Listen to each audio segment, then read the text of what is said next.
Hello everyone.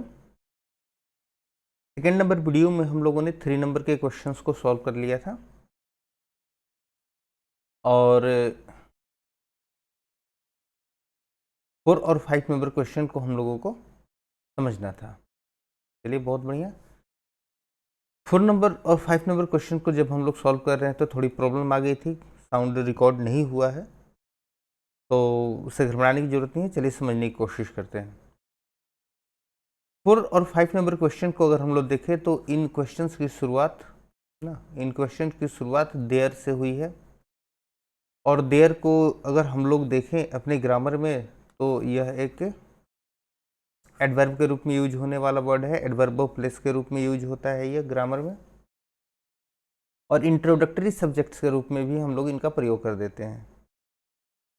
लेकिन जब बात करते हैं बच्चे लोग सब्जेक्ट की, तो ये तो नाउन प्रनाउन है नहीं। जब नाउन प्रनाउन ये है नहीं तो इनके लिए कोई प्रनाउन के रूप में यूज होने वाला वर्ड है नहीं, यानी कि देयर को रिप्लेस करने वाला कोई प्रनाउन है नहीं। तो इस स्थिति में हम लोग करेंगे क्या, जब क्वेश्चन टैग बनाएंगे तो देयर को प्रनाउन के स्थान पर खुद लिख देते हैं, क्योंकि इसकी रिप्लेसमेंट किसी से हो नहीं सकती है, तो देयर को ही यूज कर दिया जाता है। अब बात आती है इस सेंटेंस को सॉल्व करने की, तो चलिए सॉल्व करते हैं हम लोग। यहाँ पर एक फ्यू वर्ड का यूज किया गया है जो कि निगेटिव वर्ड है। इस वजह से हमारा हेल्पिंग वर्ब तो अपना यूज हो गया है, लेकिन नॉट नहीं जुड़ेगा और देयर का प्रयोग यहाँ पर कर दिया गया, आर देयर हो गया। 5 नंबर सेंटेंस को अगर हम लोग देखें तो ईच का प्रयोग हेल्पिंग वर्ब के रूप में किया गया है। लिटिल एक निगेटिव वर्ड है, जो कि रूल नंबर 3 में ऊपर बताया गया है, आप लोग देख लीजिएगा फर्स्ट वाले वीडियो में। क्योंकि निगेटिव वर्ड है तो सेंटेंस ऑलरेडी निगेटिव है, तो इसके साथ नॉट जोड़ा नहीं गया, नहीं इज देयर, ये हमारा इसका क्वेश्चन टैग हो गया। क्वेश्चन नंबर 6 पर आते हैं। तो अगर 6 नंबर क्वेश्चन की अगर हम लोग बातचीत करें तो एम के बारे में तो ऑलरेडी हम लोग डिस्कशन कर ही चुके हैं, नहीं चलिए ऑलरेडी डिस्कशन कर ही चुके हैं।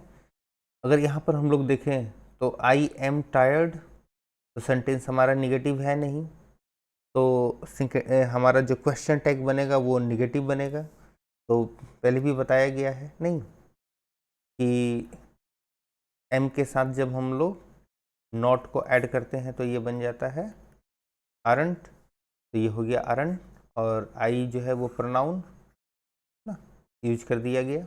चलिए बहुत बढ़िया। नेक्स्ट क्वेश्चन को देखा जाए। I am not invited for the party, तो इस तरह की एक सेंटेंस को हम लोग शुरू में ही सॉल्व किए थे। तो इस सेंटेंस को देखा जाए तो ये ऑलरेडी निगेटिव है, तो निगेटिव होने की वजह से एम के साथ तो नॉट जुड़ेगा नहीं, तो एम के साथ जब नॉट नहीं जुड़ेगा तो आरंट होने की स्थिति ही नहीं आती है, तो एम जो है वो खुद क्वेश्चन टैग में यूज हो जाएगा और आई की जगह पर, आई जो है वो खुद प्रोनाउन की जगह पर यूज कर लिया जाएगा। इसके पीछे वजह तो आप लोगों को लास्ट क्लास में बताया ही गया था।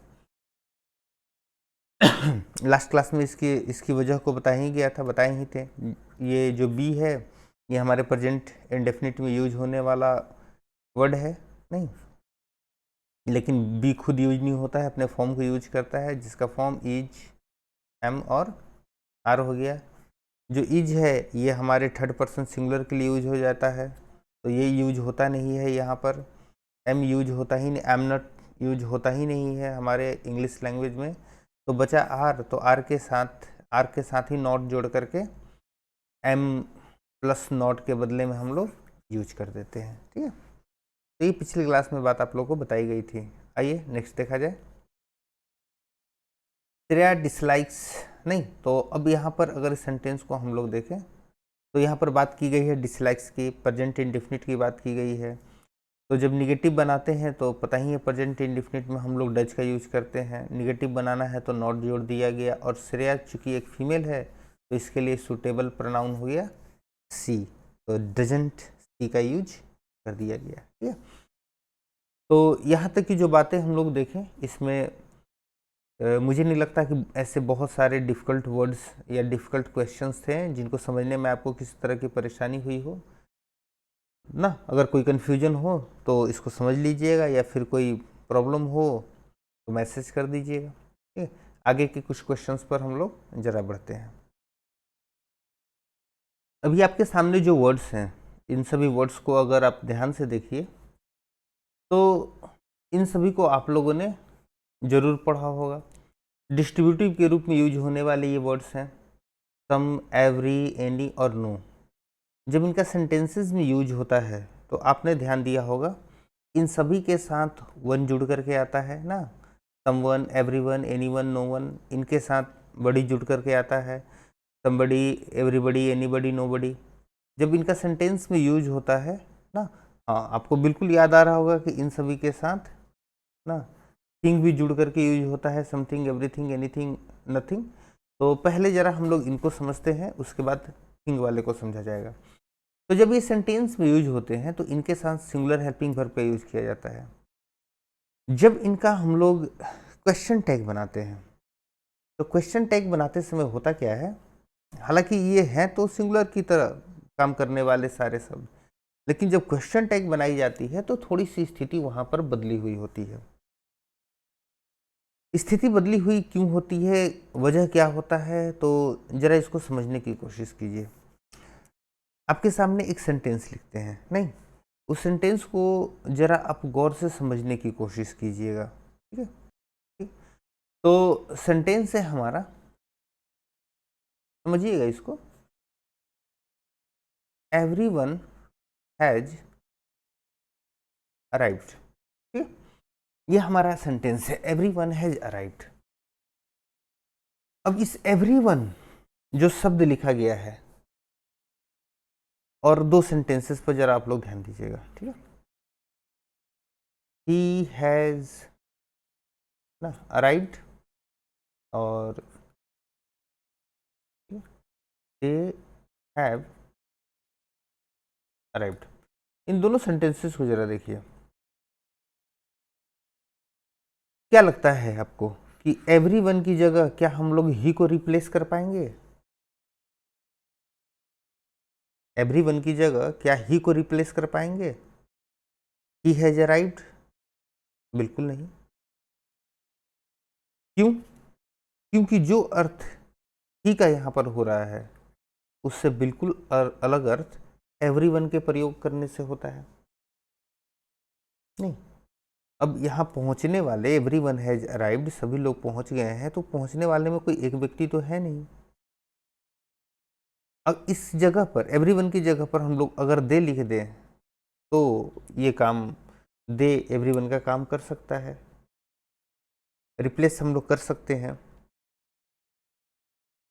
तो बात ये समझ में आती है कि भले इनका यूज सिंगुलर सब्जेक्ट के रूप में होता है, लेकिन ये सिंगुलर सब्जेक्ट के रूप में काम करते हुए एक से ज़्यादा को ये दर्शाते हैं। तो जब इनका क्वेश्चन टैग बनाया जाता है तो क्वेश्चन टैग बनाया जाता है तो यहाँ पर दे का यूज किया जाता है, और दे के अकॉर्डिंग ही प्लूरल हेल्पिंग वर्ब का भी यूज किया जाता है। आइए जरा कुछ क्वेश्चंस को देखते हैं। ठीक है, someone has forgotten his book, someone has forgotten this book। अब अगर दिस बुक की अगर हम बात करें कि कोई जो है वो इस किताब को भूल गया है, एग्जाम्पल के रूप में समझिए, जैसे मान लीजिए एक क्लास है, नहीं, एक क्लास में बहुत सारे स्टूडेंट हैं, तो क्लास में जब बहुत सारे स्टूडेंट हैं तो इन स्टूडेंट्स में से किसी एक की किताब जो है वो गुम हो चुकी है, कोई एक किताब जो है वो भूल गया है क्लास में। अगर भूल गया है क्लास में और टीचर को पूछना हो, नहीं, टीचर को पूछना हो कि भाई ये किताब किसकी है, तो किसी एक से तो नहीं पूछेगा। वो जब पूछेगा तो क्लास में मौजूद सारे बच्चों को रिप्रेजेंट करने वाले शब्द का प्रयोग करके पूछेगा। ठीक है, सोचने की जरूरत है, देखिए हड़बड़ाने की जरूरत नहीं है, इस पर जरा सोचिए आप। तो बात यहाँ पर यह क्लियर हो जाती है कि भले ही ये जो भी वर्ड्स हैं ये सभी सिंगुलर सब्जेक्ट की तरह जरूर काम करती हैं, लेकिन अपने में अर्थ जो है वो एक से ज़्यादा का रखती हैं। तो टीचर क्या करेगा, एक ऐसे वर्ड का प्रयोग करेगा जिससे सभी बच्चे शामिल हो जाए, वो पूछ ले कि भाई ये किताब किसकी है ना। तो इस स्थिति में हम लोग बच्चे लोग यूज करते हैं दे का क्वेश्चन टैग के रूप में। और ये देख सकते हैं आप, टेंस के अकॉर्डिंग, दे के अकॉर्डिंग, हैव जो है यहाँ पर सही है, इसके साथ लगा दिया गया है not. Nobody helped him in this matter, तो नोबडी यहाँ पर आ चुका है, तो इस कारण से हमारा जो क्वेश्चन टैग बना उसमें प्रोनाउन के रूप में दे का प्रयोग किया गया।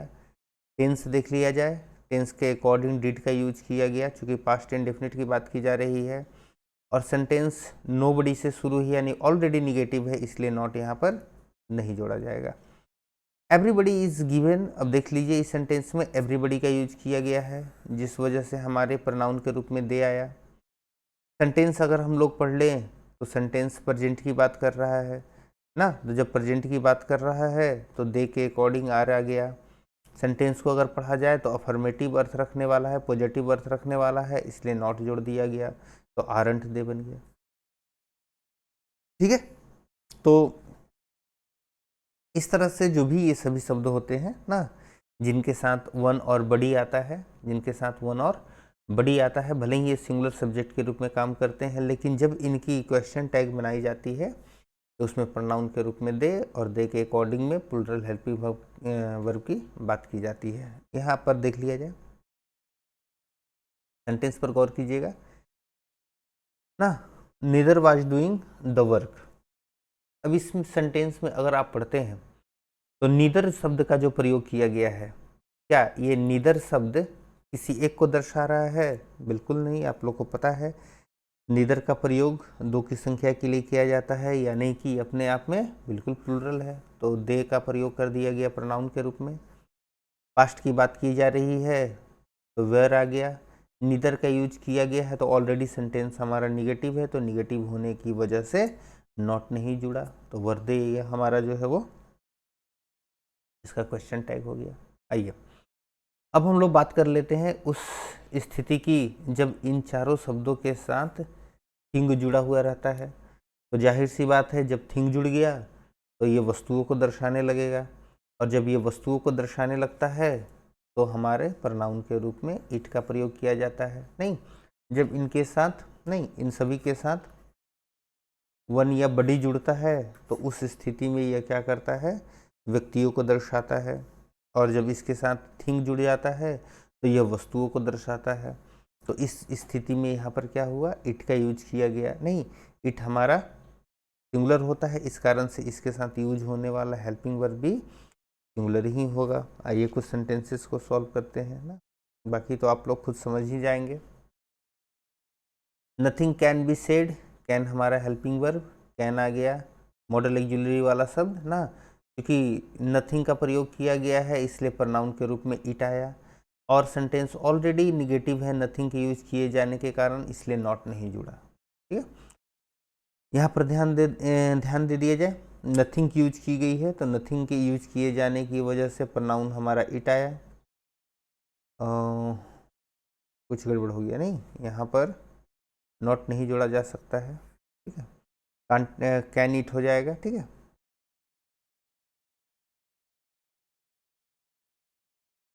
ठीक है, तो यहाँ पर गौर कर दीजिएगा, नहीं हम लोग लिख देंगे कैन और क्वेश्चन मार्क दे दीजिएगा। ठीक है, फिर टाइप करने वाले ना साहब की थोड़ी सी ना, चलिए आगे ध्यान दे दिया जाए। समथिंग इज मिसिंग टुडे, अगर यहाँ पर हम लोग गौर करें तो ये तो पॉजिटिव है ना, लेकिन है तो समथिंग ही, इस वजह से यहाँ पर इट का यूज किया गया, हेल्पिंग वर्ब हमारा यूज किया गया, और सेंटेंस पॉजिटिव है इसलिए नॉट का यूज कर दिया गया। ठीक है, तो ये छोटी छोटी बातें हो गई जिन पर आप ध्यान दीजिएगा। ठीक है, आइए जरा हम लोग आगे बढ़ते हैं और मिलते हैं हम लोग एक नए प्रकार के सेंटेंस से। इस सेंटेंस को हम लोग क्या कहते हैं, ठीक है, इम्परेटिव सेंटेंस। तो इम्परेटिव सेंटेंस कहते किसको हैं? ठीक है, तो यहाँ सामने आपके लिखा गया है ना, वे सभी सेंटेंस जिनसे request, order, command, advice warning और प्रोहिबिशन का बोध हो। एक इस वर्ड पर ध्यान दे दीजिएगा। इस तरह से भी आपको वो स्पेलिंग वाला वर्ड मिलता होगा, ठीक है। तो इसे हम लोग ना दोनों को देख लीजिए, एस ई और सी में सी है, बस यही अंतर है दोनों में। तो इन दोनों में अंतर क्या है, जरा इसको हम लोग समझ लेते हैं। जब ये सी यूज होता है तो ये एक नाउन के रूप में यूज होता है, नहीं तो जिसका अर्थ हो जाता है सलाह, और ये जो है ये वर्ब के रूप में यूज होता है जिसका अर्थ होता है सलाह देना। प्रोनाउंसिएशन में भी थोड़ी सी अंतर होती है ना, ये एडवाइज, ये एडवाइस, ठीक है, ध्यान रखिएगा। तो वे सभी सेंटेंसेस जिनसे request, order, command, advice, warning या प्रोहिबिशन, प्रोहिबिशन मतलब होता है मना करना, रोकना, मनाही, इन सभी का यदि बोध होता है तो ये सारे हमारे सेंटेंसेस जो है वो इंपरेटिव सेंटेंस कहलाते हैं। अब जब इन सभी सेंटेंसेस को हम लोग सॉल्व करते हैं तो कुछ बातों का ध्यान रखना पड़ता है इनका क्वेश्चन टैग बनाते समय। किन किन बातों का ध्यान रखना पड़ता है, तो जब भी हम लोग रिक्वेस्ट और एडवाइस की बात करते हैं तो ये सेंटेंस आप लोगों को मिल जाएंगे ना, प्लीज़ और काइंडली से जुड़े हुए इसी तरह से मिल जाते हैं। तो मतलब रिक्वेस्ट वाला सेंटेंस आपको तो 100% प्लीज़ और काइंडली से ही जुड़ा हुआ मिलेगा, लेकिन एडवाइस वाला हो सकता है कि प्लीज़ एंड काइंडली ना लगा हो। तो एडवाइस वाला जो सेंटेंस है और रिक्वेस्ट वाला जो सेंटेंस है, इनका जब क्वेश्चन टैग बनाते हैं, इनका क्वेश्चन टैग हमेशा पॉजिटिव बनता है। पॉजिटिव बनने के पीछे भी वजह है। पॉजिटिव इसलिए बनता है कि जब भी आप किसी को सलाह देते हैं, जब भी आप किसी से रिक्वेस्ट करते हैं, तो इनकी कंसिडरेशन हमेशा सकारात्मक ही मानी जाती है। मतलब कि मान लीजिए आप किसी से मदद मांगे कि भाई कृपया करके आप मेरी मदद करें, तो उम्मीद की जाती है कि वो व्यक्ति आपका मदद करेगा ही। जब आप किसी को सलाह देते हैं तो यह सोचकर ही उनसे बात कहते हैं कि मतलब आपको ये उम्मीद होती है कि वो भाई आपका बात मानेगा ही मानेगा, नहीं या वो मान ले, उम्मीद इसकी ज़्यादा होती है, नहीं माने वो बात अलग है। तो इस वजह से इनकी जो क्वेश्चन टैग जो बनती है वो हमेशा पॉजिटिव ही बनती है। दूसरी बात, जब इनका हम जब इनका क्वेश्चन टैग हम लोग बनाते हैं तो ज़्यादातर आप देखिएगा कि विल यू का ही यूज किया जाता है, कहीं कहीं वुड भी यूज होता है। तो वुड और विल के पीछे की वजह क्या है उसको ज़रा समझ लीजिए, ठीक है। वुड और विल के पीछे की जो वजह है, जब कोई भी बात कही जाती है, नहीं जैसे मान लीजिए हम एक बात कहते हैं, क्या बात कहते हैं, नहीं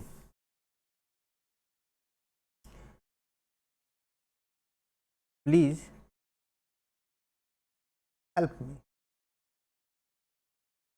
इस सेंटेंस को जरा पढ़िए, प्लीज हेल्प मी।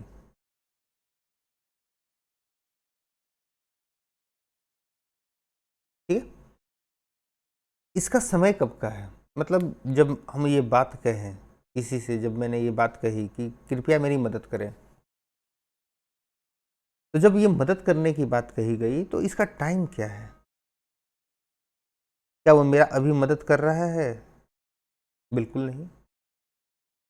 वो तो मेरी मदद फ्यूचर के टाइम में करेगा ना, वो मेरी मदद फ्यूचर के टाइम में करेगा, ठीक है। तो जब ये समय फ्यूचर को दर्शाता है, तो जब समय ये फ्यूचर को दर्शाता है तो फ्यूचर के समय को दर्शाने के कारण ही इसका जो क्वेश्चन टैग बनता है वो फ्यूचर में बनता है। वुड की अगर हम लोग बात करते हैं तो पोलाइटनेस या रिक्वेस्ट, इन सभी को दर्शाने के लिए मॉडल एक्जुलरी में हम लोग पढ़ेंगे कि मॉडल एक्जुलरी में कि पोलाइटनेस और रिक्वेस्ट को दर्शाने के लिए हम लोग वुड का यूज करते हैं। तो जो यहाँ स्थिति बनती है क्वेश्चन टैग की, वो स्थिति बनती है विल यू और वुड यू की। फिर मेरे मन में एक बात आई, मेरे मन में ये बात आई कि आखिर यहाँ यू क्यों जोड़ा गया, इसके पीछे भी तो कुछ वजह होगा कि आखिर यहाँ पर यू क्यों जोड़ दिया गया। ठीक है, तो चलिए इसको समझने की कोशिश करते हैं।